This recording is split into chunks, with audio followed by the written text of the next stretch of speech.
You're listening to KCAA Loma Linda and 106.5 FM, K293CF Moreno Valley. Welcome to the Journey to Business and Entrepreneurship. My name is Brianna Prince, and I'm here with Melanie Little. Hi, Melanie. Hi, Brianna. Okay, so one of the things that I love to do is just do a brief introduction on who you are. So you want to explain who Melanie Little is? Yeah, sure, absolutely. Hi, everyone. Like Brianna said, my name is Melanie Little, and I am a local real estate agent here in Southern California. I'm also a mother. I'm a wife. I'm also a real estate investor. So on the surface, that's who I am. So you primarily work in the Riverside area. What other markets do you work in? I know there's a couple others. Yeah, so I primarily work in Riverside County, Orange County, and LA County, also San Bernardino County, but I also work another state. So I'm also licensed in Illinois, and I do real estate there. Oh, cool. So what's your experience? Because you've been out here in Riverside for how long? It's been 6 years. Oh, you've been 6 years. Yeah, Okay. yeah, since 2017. But you got your footing in Chicago, correct? Yes, absolutely. Okay. So what made you actually go into real estate in the first place? And how old were you when I started? Yeah.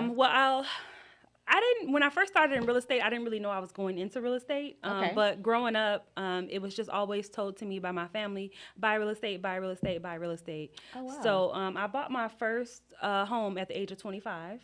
Good. Okay. Yeah. Was that in Chicago? Yeah, in Chicago. Okay. In a little town called Hazel Crest, Illinois. It's about 30 minutes south of Chicago. Okay. And I still own that property till today. Oh, nice. So do you have it as a rental then? Yeah. Yeah. That's cool. Okay. So you grew up hearing about going into real estate. So what did your family do?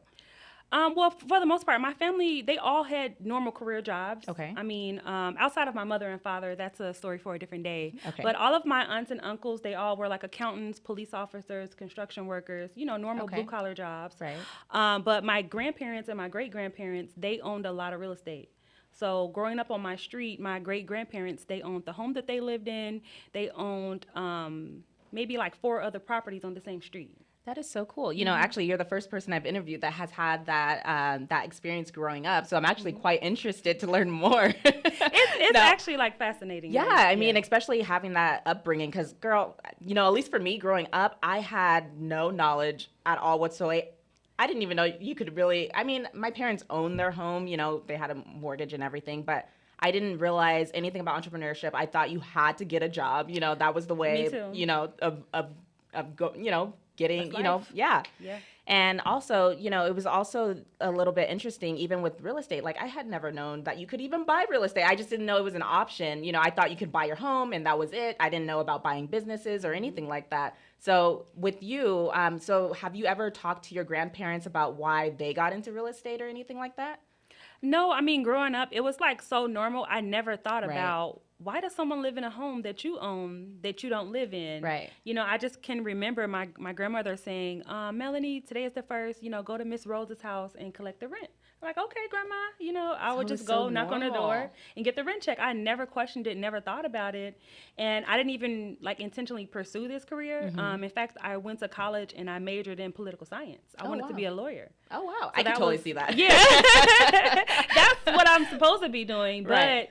little did I know God had other plans for me. And, honestly, I'm very grateful for it because I did work in the legal field for about 7 years as a paralegal. Okay. Nice.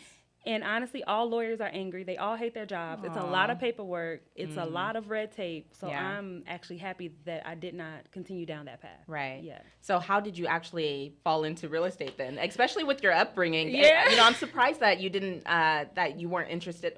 And I don't know, maybe that's something that you can answer more. Like, was it just something you just didn't think about or did you intentionally say, oh, I don't want to go that route. I don't like the idea of being a landlord or something like that? No, I just never thought about it as a career, like literally never. Right. I was supposed to be an attorney. So Right. I went to college, I did my 4 years. And what happened, my last year of college, I actually got pregnant with my son. Okay.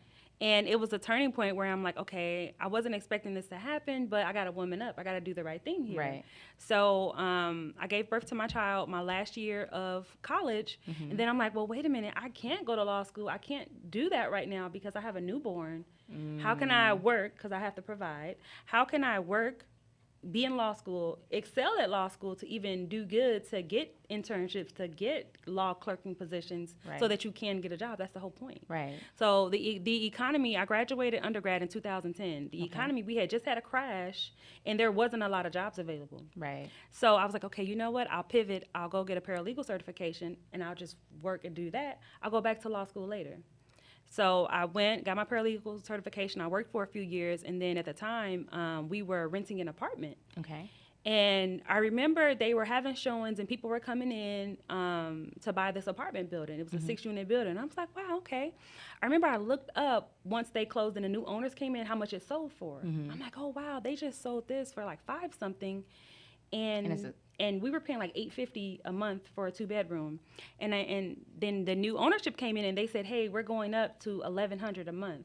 And I'm like, well, wait a minute. This still looks like 1995 in here. Like, why am I going to pay you guys, an extra $250 a month? Right. So I started doing my research on buying a home, how much you need, credit scores, and everything. And I'm like, wait, I don't make a lot of money. I'm like 23, 24 at the time, but I'm like, I can buy stuff. I can pay rent. I've always heard from my grandparents, if you can pay rent, you can pay a mortgage. So I was like, okay, let me reach out to some people and start see if I can get it pre-approved. Okay. That's really what triggered it. No way. Okay, so immediately, when you got approved, you wanted to rent it out, or did you want to buy it for yourself? No, I bought it for myself to move in. Okay. And my mortgage ended up being less than my rent. My mortgage was $800. No way. Yes. For a 4-bedroom, 2-bath home. No way. Yeah. Girl, it's so funny because that's one of the things I wish I would have thought about. I had no idea. I didn't know, because I first got my own place. I was 21. I think I was 21 when I got my own place, like living on my own, before I had roommates and stuff like that. Yeah. And then I was like, I was working hard trying to make sure, I could pay my rent and stuff, working 2 jobs, going to school full time.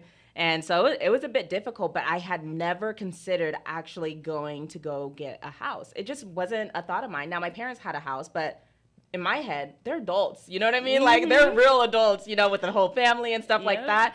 And I wish I could do things differently, because back then I could have definitely qualified for something, and especially because I don't know if they had it back then. This is like 2014, somewhere around 2014. But I know, like, back then I more than likely could have qualified for something, and I don't know if they had like the homeowners assistance programs and stuff like that back then. I utilized all of it. I came to the closing table with $0 my first home. Oh, nice. Yeah. $0. Yes. That's one of the things I definitely wish I would have done early on, because these rent prices are insane now. I was blown away at $1,150, and this was in 2014. Right. So now that same apartment is probably renting for easily like $16,700 or $2,000 now. Yeah. I don't know. I should check. But this is in Illinois. I'm just looking out here because after I graduated from college, I ended up moving up north to Sacramento for a year, and when I came back, I was only gone a year. Prices went up $500 a month. I was like, what happened? Yeah. And they're like, oh, people from LA and Orange County are moving this way. So that's increasing, of course, demand, of course, increases prices. So, I was like, man, this is insane. So I should have known back then. That was in 20. You should have bought then. Yeah, I should have. Millionaire now. Girl, yes, I definitely could have been much well off. Yes. If I had thought about it. And especially, I was talking to someone yesterday. She lives in Rancho Cucamonga, and she was talking about how she had bought her house, I don't remember, in the early, it's a 4-bedroom house in Rancho Cucamonga. Obviously, Rancho, it's a pretty nice area. And it's a 4-bedroom, I think she said 2 or 3 bedroom house, but when she bought it, it was worth like $400,000. Now it's worth double. And she was talking about her husband wants to move, but she's like, it doesn't make sense to move anywhere we move to, because her mortgage is only $1,460 a month. I'm like, my rent is more expensive for a 1-bedroom apartment. Has been more expensive than that. That's crazy, So it's actually quite interesting how that progresses. But so that was your entry point into getting real estate. At what point did you decide to leave that place and then rent it out? Okay, so life happens. We ended up, me and my husband decided we wanted to move to California. Okay. So now we're fast forwarding. So I bought the home I never forget, I closed out Halloween 2014. Okay. I'm a homeowner. I'm 25 years old. I'm a homeowner. So I wish I would have known you back then. I would have thought it probably would have triggered something in my head to start looking. Yep. So a few years later, we decide So we get married in 2017 Okay. in San Diego. Okay. So after that, we're like, man, we really want to move to California. We love it here. It's beautiful. The people are amazing. It's just good vibes. Like, who wouldn't want to move to California? Right. So at that point, my husband had done a couple flips. Him and his friend had scavenged up, saved up some money. They went half on because back then in 2016, 2017 in Chicago, well, still to this day, you can buy a beat up distressed property for less than $50K, like $25,000. Yeah. Used to confine good off market deals. Right. Now they're about 90. Everyone wants almost $100K for a beat up property now, but back then you can get a beat up semi decent property for like 25 to 50K. Right. So they had saved up money and decided they were going to flip a home. Okay. So they had done their first one. They didn't really make a lot of money. Their second one, they made a little bit. The third one, that's when, they started making more money. Did they have any kind of training or anything or No. support? Oh, so they just went We rogue just- basically on we your just- own and just decided, Chicago, hey, let's we do just it. get it out the mud. We just figure it out. Okay. We'll learn as we go. Right. Okay. I like that. Yeah, you can't hesitate. Right. You can't. You just got to jump in. You'll learn as you go. Right. That's my philosophy with real estate. Right. I mean, it almost I feel like everyone who's ever been successful in real estate, there comes a transaction or something happens where you either got taken advantage of, you didn't know enough or whatever, but then you learn so much from Right. it. So that's like a key takeaway I want to give people. Just jump in. Don't Right. literally don't overthink it. Don't worry about it. Real estate to me is like one of the safest investments you can ever make. It literally always works out. Right. About 90% of the time. Right. 90. So he had done a couple flips and we're like, okay, cool. We're going to California. Okay. So at this point, I got a job out here, a nice offer, and we move. Okay. So at that point, that's when I'm like, okay, do I sell the property? Do I rent it out? What do I do? Okay. And me, because it's my first and only property, I don't know if it's like an emotional attachment, but like, I'm not selling it. Probably a good thing that you didn't sell it. it actually was. Because I'll get Yeah. to the numbers in a second. So I Okay. end up renting it out. Okay. His brother needed a home at the time, so I felt good renting to his brother. Okay. So it worked out. Never had an I'm issue. I'm surprised because I hear people say don't work with family and stuff no, like that. I mean, I gave him a good family discount. Okay, Yeah, okay. it wasn't like I was like trying to make money. I just wanted to make sure the mortgage was going to be covered. Right. And I can get a couple $100s a month in case any big expenses have Right. come up. Of course. But honestly, I've owned that property for 6 years now. No, for more than that. I'm sorry, my math is terrible. Almost Okay, 10 years. 2014. It's been 9 Oh, years. you're right. Yeah. I almost have 2 years. never, knock on wood, I have never had to make any major repairs to this home. That's great. Nothing. Ah, that's so good. Like I haven't. Let me knock on wood again. But before I rented, because okay, when we were at a position where we were like, are we going to sell it or rent it out? I rehabbed it. So I put in a okay. new kitchen, new bathrooms, new flooring, painted the whole thing. So how much was it when you bought the house again? So I bought the home for $94,000 in 2014. Okay, and how much in repairs did you have to put in? We remodeled it. It's cosmetic. Right. So we put in about 20 to 25K. Okay. Yeah, for a new kitchen, new Right. flooring throughout, new bathrooms, painted. Okay. Light things. Because the thing about this home and why I feel like it was such a great deal and it worked out so well is because this home was old school. It was not like a new, pretty, they're moving to a new house. It was not anything to brag about. Okay. But for me, I was looking at the bigger picture in terms of, okay, now I am owning real estate and I don't have to pay rent. I'm investing in myself. Right. So I don't really care. Like, I didn't really care at the time that the property wasn't pretty. It Right. was old fashioned. Right. Same stove and appliances from 1969 when it got built. There was nothing pretty about it. Right. The parquet wood floors, which are kind of back in style now, which is funny. But at the time, it was ugly. It just wasn't a pretty home, but it was solid. It had the same owner since it had got built in 1969. Oh, nice. Okay. They were retiring and moving to Florida. Okay. So I was just really impressed with that and the upkeep of everything. So in all these years, I haven't had any major repairs besides the voluntary cosmetic work that I did. Okay. I do want to touch base on more about the numbers to see, especially for those who are interested in, maybe buying a home, renting it out, something like that. And then, but we do have to go on a quick break, so we will be right back with you guys.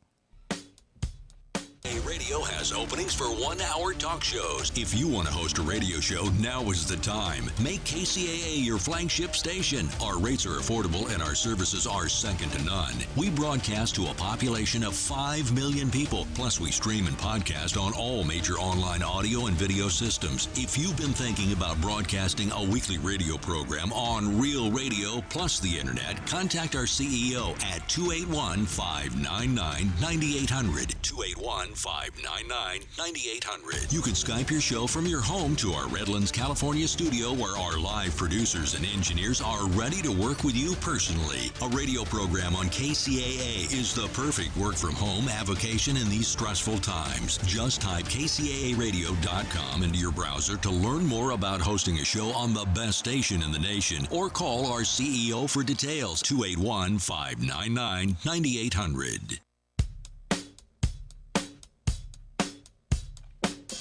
Welcome back to the Journey to Business and Entrepreneurship. My name is Brianna Prince, and I'm here with Melanie Little. So before we went on break, we were just talking about her first rental property. And I kind of wanted to go a little bit further into detail with you because I know a ton of people who are interested in investing in general, but especially investing within real estate. So you and I both know real estate is a great avenue to go down when it comes to investing in general. So more into what we were talking about with regards to your first rental property, because I assume you guys have a couple now. Is that right? Yes. Okay, so with that first rental property, you want to go over a little bit about the numbers, like, how much you're renting it out for and, your profits, that sort of thing, as long as you're comfortable with it, I'm an open book when it comes to real estate. Awesome. So like I said earlier, I bought the property in 2014 for $94,000. Right. At the time, I got an FHA loan. Okay. So I was only able, I only needed to put down 3.5%. I also got some first-time home buyer assistance grants and everything like that. Nice. So besides my initial deposit, which was like $1,000, when I closed, I ended up actually, funny story, I got a check back at the closing table for like $500, I swear. How does that happen? Because these grants, I may have got like $7,000 in homeowners assistance. Okay. But because my down payment was so low, because the purchase price was only $94,000. Right. So this was in 2014. Right. So fast forward to last year, when prices were crazy high and everything like that, the property actually was worth $250,000. Nice. Yeah. Oh, that is amazing, It's girl. actually worth about $250,000, $260,000 now. And how much do you rent it out for? Is your brother-in-law still in that property, or is No, so now I have a different tenant, Okay. and now it rents for $2,000 a month. Oh my gosh, that's amazing. Yep. That is. Oh my goodness. But I don't have the same mortgage though, because I did a little hack. Okay. Yeah, I did a little hack to further my real estate investment portfolio. What's last year, instead of selling at the market, I could have sold it for $250,000. Right. But I'm always into things for the long term. Okay. So what I ended up doing was I pulled some of the equity out through a cash out refinance loan. Okay. I hear about those all the time, but I don't really understand how it works yet.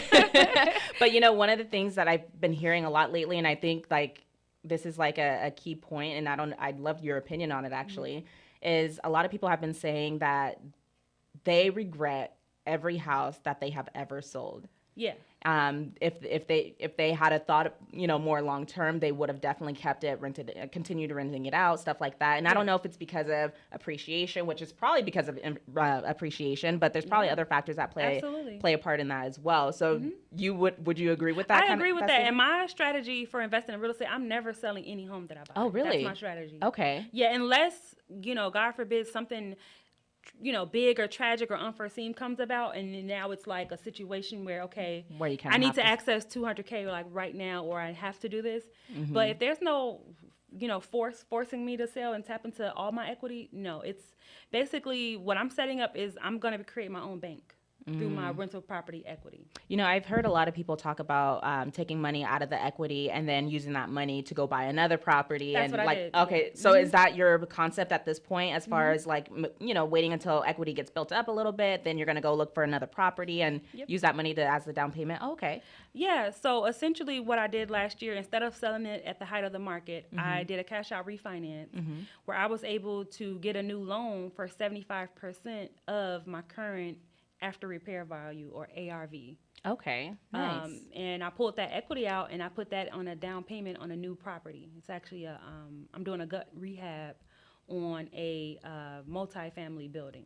Oh, right now? Yes. Oh, cool. Where's that located? It's in Chicago as well. Okay, cool. Man, so you and your husband are super heavy into real estate. I mean, it sounds like you guys are like true entrepreneurs. Trying to be. You I know? wouldn't say super heavy. I mean, we're still learning. There's so many different Oh, yeah. concepts. I literally just learned about this strategy last year. It's called the Okay. bird method. The burn. Oh, you know, Yeah. I've heard of that. Yeah. Okay. I learned about it last year, but I like immediately took action because I was so fascinated by it. So you want to explain what the burn method is? Yeah, it's a real estate investment method that stands for buy, rehab, rent, refinance, repeat. Okay. So essentially what you're doing is that you have a property, you buy it, you rehab the property to bring up the property's value, you place a renter in the property, and you rehab and you refinance now. Now that you've brought up the value, you've got it rented out, now you refinance and you pull out that equity from the difference of what you bought it for. Hopefully you bought low Right. versus what it's worth now after you've remodeled it and brought the value up. Right. You take that money and you go put it down on another property. You do the same thing again. Take the money out again, you do it again. Take the same Nice. money out. So you Right. can essentially take $50,000 and keep investing it into more properties, Right. renting the same 50K.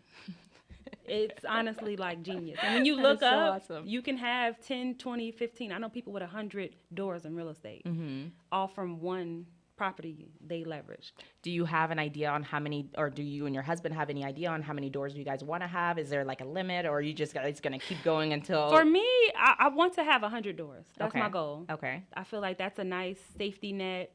But I mean, 60 is okay. When I say doors, it doesn't mean individual properties. That can be a mixture of multifamily. Right. So say if you buy an apartment building that has 8 units, 16 Right. units, Right. each door you count. So the one that you're rehabbing right now, how many doors is that one? When I bought it, it had 2 doors, 2 apartments, but I'm turning the basement into a unit as well. So it'll be 3 doors when I'm done. I don't know why California doesn't have basements. I think basements are absolutely amazing. I wish, we had a basement guys are growing missing up. out. That's what I'm saying. And I forgot why. Someone once explained why California doesn't have it. I think it's in other states it's for like hurricanes or something like that. It's because like in most other places besides the West Coast, we have snow and we have freezing temperatures. So it's something about keeping the house more stable or something, because when you snow and thaw, the homes like contract and expand. And I think in California, when Arizona and Nevada, why they don't do basements, is because I know the earth moves a lot underground with Right. the tectonic plates and the earthquakes okay. and stuff like that. Yeah, So where my parents live, they live in San Jacinto, and I know, they're right along the San Andreas Fault. Yeah. It's so funny. When I moved up north to Sacramento, I remember watching the news. I don't ever watch the news, but I happened to be watching the news, and they were saying, "Oh yeah, it's gonna shift at any time now." I'm like, "Well, I'm glad I'm up here." is that really a big thing? Because like it's all new to me. To me, it's in one ear, out the other. It has not happened. Of course, there is a possibility for it to happen. And it's one of those things that we all know that it's there and that it is possible to happen. But I don't think anyone really pays any attention to it. I don't think so. It's kind of like the little boy that cried wolf, I don't care. You know what I mean? Like, yeah, I like don't if know. it happens, it happens. But people aren't like waiting around in this anticipation or anything. Yeah. After I came back to out here to Southern California, I was like, yeah, this is ridiculous. This is not gonna happen. And here it is. What, 7 years later? There's nothing you can do about it. Though, yeah, I mean, it'll really. be random if it does happen. Oh yeah, absolutely. I agree with that. Now, so what advice do you have for people who have been considering going into real estate as far as investing, or I guess those are two different things. So we'll start with investing first. Yeah, I mean, the way I look at it, it's all investing. You're taking on debt to secure real estate. So whether you plan to live there or you plan to turn it into a rental property, it's all an investment if you really look at it. For me, I feel like for young people or just for people in general, if you can pay rent, you can pay a mortgage. I like that concept. It literally is the same thing. It's just where is the bank? Is the money going to your bank and your loan, or is it going to your landlord's bank and their loan? Right. So question then, because with right now the interest rates being high, and I've ran into people who have money, but they can't necessarily qualify because their income doesn't meet certain criteria, even though they can afford the mortgage. I don't know. It seems like I don't know if the banks are just being a little bit more strict or something like that. Yeah. But what would you recommend to that person or family who would like to get a home and can't afford to, but can't necessarily qualify? Are there any options for those type of people? Yeah, I mean, I honestly feel like there's no such thing as can't qualify. Okay. So what do you mean If by you're that? determined to do it, there's a way you can figure it out. These banks, don't let them fool you. They love to loan out money. Okay. So if you can't qualify on your own, partner up with someone who can. If you by okay. yourself qualify for 200, 250, you need to partner with somebody who qualifies for 200, 250. So yeah, it's unconventional, but you and your best friend can literally partner and buy a home.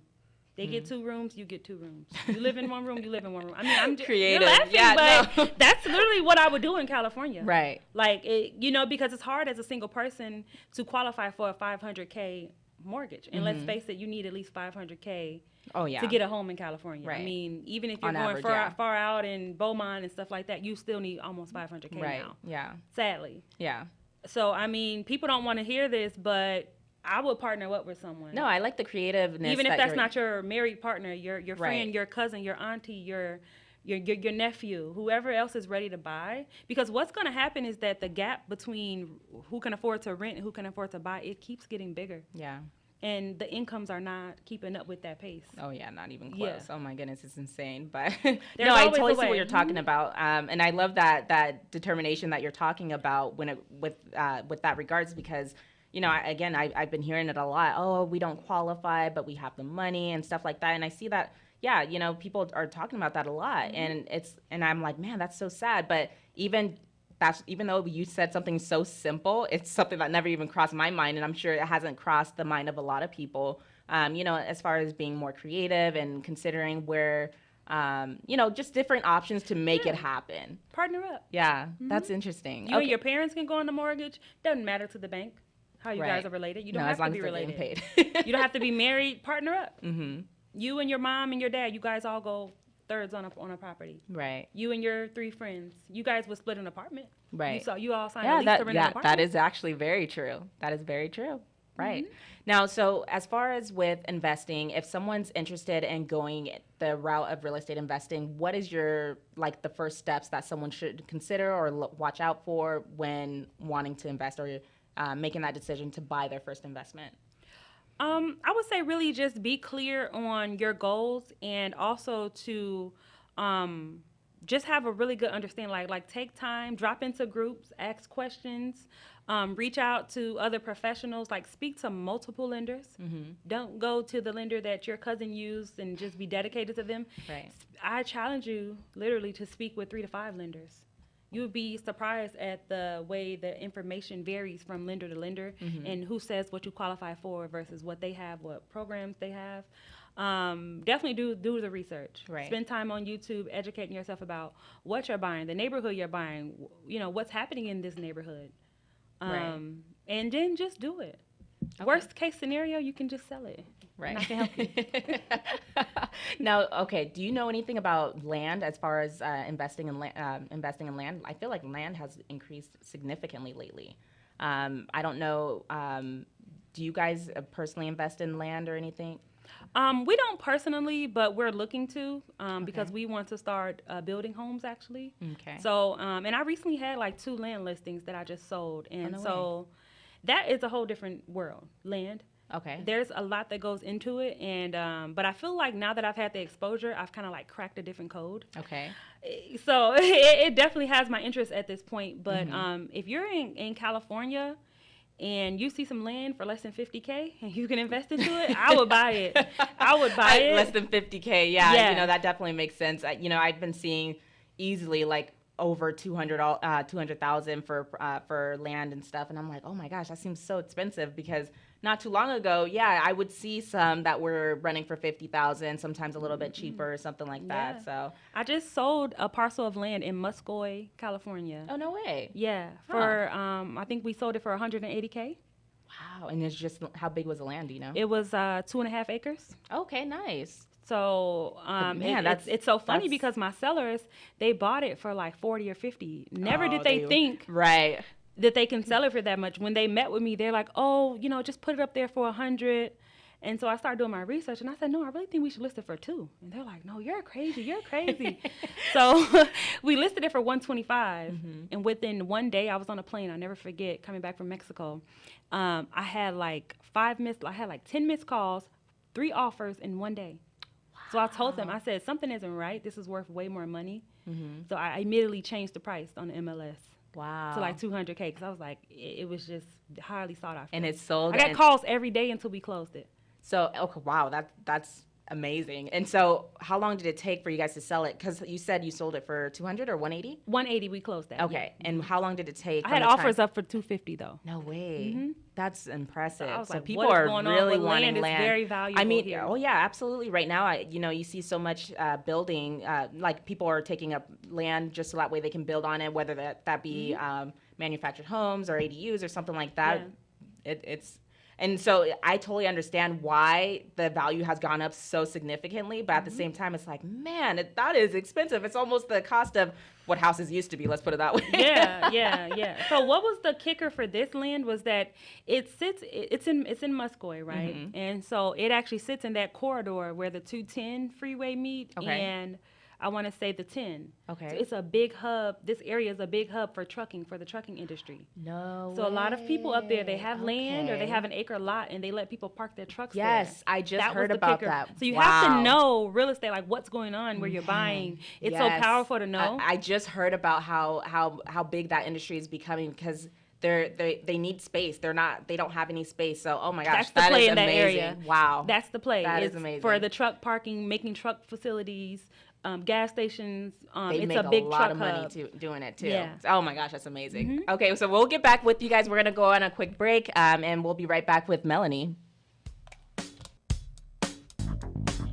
KCAA Radio has openings for 1-hour talk shows. If you want to host a radio show, now is the time. Make KCAA your flagship station. Our rates are affordable and our services are second to none. We broadcast to a population of 5 million people. Plus, we stream and podcast on all major online audio and video systems. If you've been thinking about broadcasting a weekly radio program on real radio plus the internet, contact our CEO at 281-599-9800. 281-599-9800. You can Skype your show from your home to our Redlands, California studio where our live producers and engineers are ready to work with you personally. A radio program on KCAA is the perfect work from home avocation in these stressful times. Just type kcaaradio.com into your browser to learn more about hosting a show on the best station in the nation or call our CEO for details. 281-599-9800. Welcome back to the Journey to Business and Entrepreneurship. My name is Brianna Prince, and we've been speaking with Melanie Little. So, Melanie, I know we've talked about a lot as it pertains to real estate, but now I kind of want to go more into a little bit about you and your life as an entrepreneur, real estate agent, a mom, and a wife. Like, I feel like you have so much on your plate. I can only imagine what that's like. So, how is it juggling all those different hats, I guess you could say? Yeah. It definitely gets tough sometimes, and I'm really working on time management. It's so Yeah. important. So for me, that is everything has to go on my calendar. Yeah. Even something as small as going grocery shopping, doctor's appointments, Right. Everything, because if it's not on my calendar, it doesn't happen. Right. That You know? I'm the same way. I mean, I'm not married. I don't have kids, so I can only imagine what your schedule, how crazy your schedule gets. How old are your kids? I have 3 kids. So my oldest, James, he's 13. My Okay. daughter, Avery, she's 11. And my little one, Drayden, he's 4. Oh, he's a baby. Yes, yes. That's awesome. So how does being an entrepreneur work with your little one, the 4-year-old, and you and your husband being entrepreneurs? Do you guys have to work out schedules together to make sure that he's being taken care of, or do you guys have family out here that helps and supports? No, we're all alone. Oh my gosh. We're all alone. It's just us. Okay. And so, luckily, my husband and I, we're both entrepreneurs, so we Right. both work from home. Okay. So that's the great part. Okay. And we just make it work. Like my son, if he has to come with me on a showing or something like that, like he's rolling. You know what I mean? It's not. I'm not gonna not get things done because I have a 4-year-old. Right. We do lean on a daycare. You know what I mean, when we can. But for the most part, we're able to make it work. And That's so good. Yeah, by like 50% of my business is in Chicago. My real estate transactions. 50%. 50%, Wow. yeah, Even that's still, girl, it's been Yeah. 6 years. Wow, Yeah. that's pretty good. Yeah, Wow. about 50%. Okay. So luckily, I'm very blessed in the fact that I don't have to always show homes there or be boots on the ground. I can just kind of work from my computer a lot. So how do you manage showing homes, being that you're here in California and selling a house out there? Yeah. Well, my team, I have a you team. have a team. Okay. Other agents help me out with showings. Okay. And even ones that aren't on my team, I utilize an app called Showami. That kind of, it's like an app you can put in a showing request, and an agent will accept it, and you just pay them. So you have to pay people. You got to pay to play. Yeah, I don't believe in awesome. getting people to do things for me for free. It's all an investment. No, so, of course. If I got to spend some money on showings, I'm investing in the fact that I'm going to close on that property and get a commission. Right. So that's so awesome. So I am very curious because being that you and your husband are both entrepreneurs, your kids are lucky to be able to see that growing up. So I'm interested to know a little bit more on what you guys deliberately make sure to expose your kids to. Because I think that they have an advantage being that you guys are entrepreneurs because they're seeing things very differently than how probably even you grew up, seeing where, go work for the man or whatever, that sort of thing, go get a job, or, the cliche, go to school, get a good education and get a job, and then that sort of thing. Well, I'm actually like I said in the beginning, I wanted to be a lawyer. That was what I dreamed of doing. But I'm actually grateful for what I'm doing now and where I'm at now because, like you said, my kids are seeing a different way of life, and I think it's very, very, very powerful. Like my son, he's 13, he's already an entrepreneur. Nice. Yeah, and he does it on his own. I mean, like he literally he sold some, this is just recent, like literally last week. He sold some old Yeezys that he had. Okay. He went on a Facebook marketplace, found a buyer, got the price. He took the money and went to the grocery store and bought snacks to sell at school. So he bought like Takis, Arizonas, and candy. That is so to sell at school. And he actually made a profit. That's amazing. I'm pretty sure as a mom, and even your husband, you guys must have been so proud of him because, the average kid, even I would have done this when I was a kid.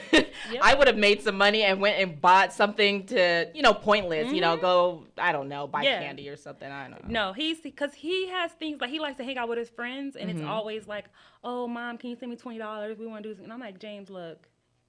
Every week you want $20 and $50 to hang out with your friend. That's not happening with my pockets. Yeah.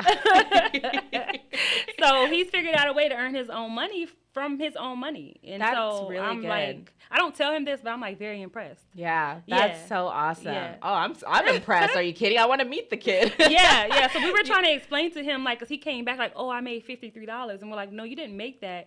Your inventory was $25.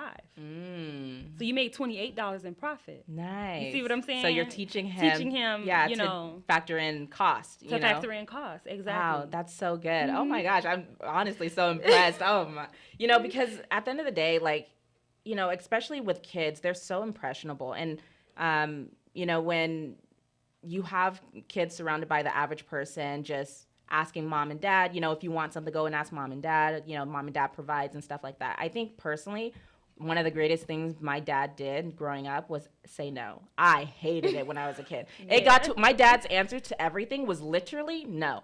So it got to a point where my mom would say, oh, I got to ask you, I'll ask her for something, and she'll say, oh, I'll ask your dad. I'm like, no, don't even bother. The answer is no. I have my answer. You know what I mean? Like, that's how bad it was. But I appreciate it so much now because it has made me work for everything I had rather than anything being handed to me.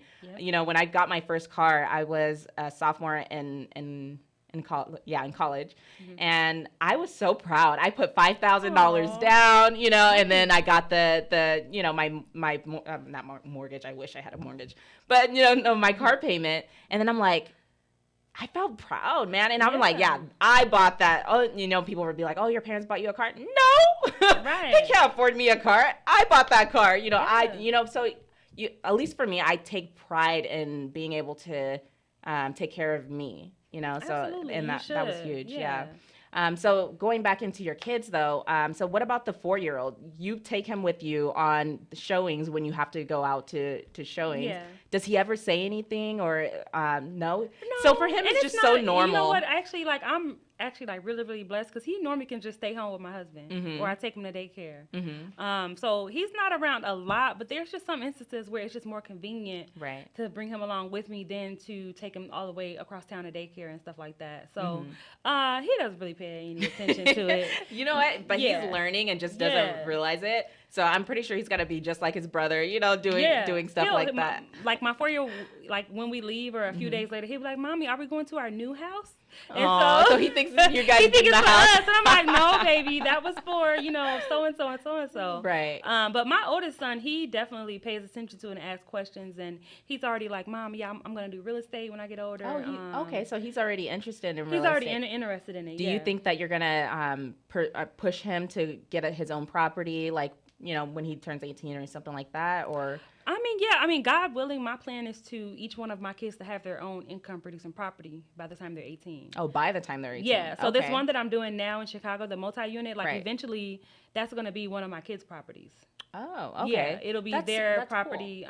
So it's just something I want to do to give them a leg up. Right. And They're gonna appreciate it so much because of it too. And then that'll be their property to manage and make money off of and have an investment and have a bank. And, when they're, 30 or 40 and they want to get married, instead of coming to me, hey, go into your property that I bought you years ago, pull out some equity. Yeah, there you go. I You like know what I that. mean? Or sell it or do whatever you need to do Right. for this transition period in your life. So do you, who manages your properties? Do you guys do it yourselves or do you guys have a management company? We do it ourselves. You do? Okay. Yeah. So I assume that with the idea of the multi-unit, you're going to give it to your kids. So is the idea to teach them how to manage the property themselves so that way they understand the ins and outs and, what to Absolutely. expect and stuff like that? Yep. Okay. So that's something that I assume that you guys are going to probably do at some point before you actually. Yeah, and I think, kids are so smart. I feel like I really don't have to teach them anything. I really think they're already absorbing and learning and, just picking up on it. Because even with me, when I got into real estate and the way I handle things, I feel like I had not on the forefront, but like in the background, it's already been ingrained in me how to do things, how to manage properties, how to collect rent, how to set up things, if a property makes sense. Like, I don't know, I feel like I didn't have a big learning curve. I just jumped in, and I think it was growing up, Right, being around exposed it, to it. hearing things that- indirectly that it's just in me already. That's a good point because there's I've seen where people will give their kids, like women will give their kids their eyeliner and see what their kid will do with it, and they'll go and it's like, oh, I had no idea they were paying attention to me. Yeah, they kids are quite observant. Yes, they definitely do pay attention and listen and to what we're saying and stuff like that. So I think that's pretty cool. Yeah, they pay attention more than you can ever Yeah, imagine. Like, I they definitely- really soak it up. It's funny because with my nieces and nephew, when they were all babies, I mean, there's one that's how old? Tala just turned 1 in February, but I remember when I think it was baby number 3, when she was little, I would be like, oh no, she can't help clean, because she's like a year and a half or something. And then the other 2, they would be in the house cleaning, and I'm like, no, not her. You know what I mean? Like, and Yeah. she's making a mess too. Yeah. And then her mom's like, no, she can clean too. And so when her mom told her to go and clean, I see her cleaning. I'm like, she's 1.5. She can actually clean. Like, I don't have kids, so I had no idea. Like, I thought, I guess a lot of times, and this is at least for me, and I think a lot of people kind of feel like that. We think like kids are less capable of than what they actually are. They're so much more capable than we realize. And so I had to learn from that. I was like, oh no, I'm not gonna let you kids take advantage of me. They will take advantage of you. Oh, I know. You give them an inch, they'll take it all. Yeah. Oh my goodness, they're interesting. I love those kids though. Yeah. So, what advice do you have to a mother who has kids, who is married or who isn't married, who cares, but has responsibilities other than just herself? What advice would you give to her as far as time management or as far as making, because she wants to go on her entrepreneurship journey, Yeah. but it, feels like she has too much on her plate. Yeah. Because you have a lot on your plate and you still It's a somehow lot. manage it. So. Yeah, it's definitely a lot, and I'm always trying to do more. That's my problem. I don't know how to just sit down and be happy. Like, now I want to start building homes. Right. So that's like another intersect I'm going into. But for me, it's number one, time management, and just always knowing that sacrifices have to be made, and it doesn't always have to be you being the one that sacrificed. Right. As a mother, we always feel like, oh, I can't do this, I can't do that, I got to do this for my kids, I got to do this. But you also have to make time for yourself because you are I am still Melanie. Right. I'm not just Avery and James and Drayden's mom. I'm not just my husband's wife. I'm not just these things. I'm also myself. Right. I stand alone. You know what I Right. mean? And so you also have to feed that person. You're feeding everyone else. You're supporting everyone else. You're taking care of everyone else. You got to take care of yourself. I like that. You have to. I like Yeah. that. Okay, guys, we're going to go on a quick break, so we'll be right back with you. Openings for 1 hour talk shows. If you want to host a radio show, now is the time. Make KCAA your flagship station. Our rates are affordable and our services are second to none. We broadcast to a population of 5 million people. Plus, we stream and podcast on all major online audio and video systems. If you've been thinking about broadcasting a weekly radio program on real radio plus the internet, contact our CEO at 281-599-9800. 281-599-9800. You can Skype your show from your home to our Redlands, California studio where our live producers and engineers are ready to work with you personally. A radio program on KCAA is the perfect work from home avocation in these stressful times. Just type kcaaradio.com into your browser to learn more about hosting a show on the best station in the nation, or call our CEO for details, 281-599-9800. Welcome back to the Journey to Business and Entrepreneurship. My name is Brianna, and I'm here with Melanie. Now, Melanie, I do want to ask a very important question. So, what advice would you give your younger self if you could go back in time? It's really hard because when you're younger, you have all these ideas and you don't really know where you're going. You don't really know what you're doing in life. And for me, I think it would just be to always trust my own intuition and that inner voice. I feel like now, as an older woman, I'm not that old, but just now, just through experiences, every time that I went against my own gut and my own intuition, I have literally regretted it. Really? Yes. Yes. So for me, that's taught me that you're good. Like you got this thing called life. Like you understand a lot of things. You have to trust yourself. You have to have confidence in your own self. Right. Because every time when I went against my own better judgment, the results were not ideal. So for me, that's something I would just kind of really, if I could whisper that to my younger self, like you got this. Yeah. Step out on faith. You know how to make the right choices. You have the spirit of discernment. You're doing good. Trust yourself. Right. Yeah. I like that. Now, what is the legacy that you want to leave behind to your kids and to the world, essentially? Well, Brianna, something that I don't tell a lot of people, but I want people to know that my journey is not this. None of this was handed to me. Right. I actually grew up a foster child. My mother or my father didn't raise me. Okay. So for me, what I want to leave is just a legacy of anything is possible. Besides just success and, having all these real estate, properties or whatever the case may be, just that anything is possible. You can literally do it. You can do whatever you put your mind to. And that's something that a lot of people around me told me growing up. So I'm thankful for them because I literally still believe it. And it's what's held me together all these years. Nice. Just you can do it. You can do whatever you put your mind to. And don't be afraid to take risk. So for me, my legacy, it looks like building a huge real estate portfolio. I want to transition into becoming a home builder. That's my next goal. I like flipping properties. It's cool, but to me, it's just more exciting, and I think the benefits are greater if I start building homes. Right. And so hopefully I want to leave behind that legacy. I want to leave behind a great portfolio for my kids, for their kids and their kids and their kids. And I think that real estate is the best way I can do it. That's so good. So with you having gone through real estate the way you have and acquiring properties and having rentals, is there anything specific as far as that you really want to make sure that because I'm sure there's a lot of things that you've learned from doing those transactions. Is there anything different that you would do now having the knowledge that you have? Oh, yeah, definitely. I would have started sooner. Okay. And I would have made that like my full-time job. This is what I'm doing. I'm not buying a Louis purse or this or that. I'm not buying these expensive, wasteful things because I have. I do have nice things still to this day. But now when I look at it, I'm like, that's $5,000. That's halfway down on a $300,000 property. That's how my brain thinks now. Right. So had I known that, I would have not wasted a lot of money on frivolous things. Right. And I would be more further along or more closer to my goal. Right. I like how you were talking about basically, first of all, you have to know what it is that you want, but then actually going after it and not letting anything kind of stop you from going after it.